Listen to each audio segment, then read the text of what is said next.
because this type of technology but I mean, if you analyze the analysis from the main motor associations in the world, for example, if you take or you analyze the last report from the British Car Association, they expect in 2030, they expect additional 30 million cars in the United Kingdom. Probably most of them self-driving and all these things, but at the end of the day, if you have additional 30 million cars, you know, running all across the country, you need places for those cars. Usually those cars, they are not in the street, in many cases yes, but in many cases no. And in any case, what we see is a trend where people prefer to live in cities. And then you still keep the same issue, which is where I put the car, even if it's a self-driving one. And even if we take into account that in many cases, maybe there's going to be a communal use, that maybe I use this car from this time to this time. But having said that, we consider that parking business is an interesting one because it's going to generate an additional demand during the next years. And on that sense, we consider that every single city every year is larger and larger, and that means that the city centers are places where a parking is going to be something really valuable.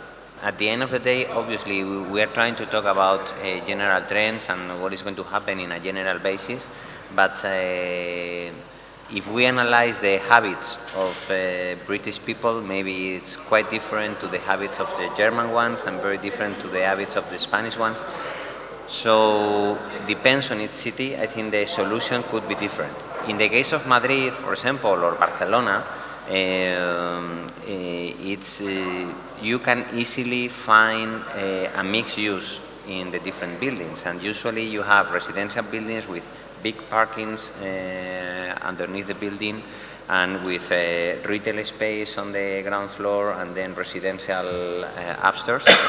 In some other cities, maybe for example like London or even in New York, no, it's quite difficult to find parking below because of the structure of the city and the historical reasons. It's quite difficult to find parking under the building. So on those cities, I think we will see slightly different trends on where these parkings are going to be based to cities like Paris, Madrid, Barcelona, where you can find easily places to park just below the residential buildings.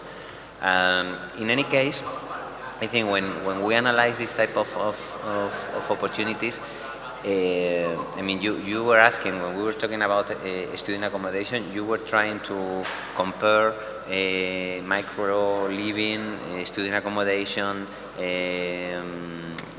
elderly housing with residential. I think here we should try to do a similar analysis. I mean, when you have the opportunity, when you have a plot of land in the middle of Paris, I think you should do the numbers and the hypothesis of developing a residential building, or why not developing a parking building if it's allowed under the municipality uses, no? But if you do the analysis, in some cases you immediately understand that maybe it's much more profitable to develop a parking and not a residential building. So I think again, my answer is you have to go case by case, you have to go city by city and try to have an answer. Yeah.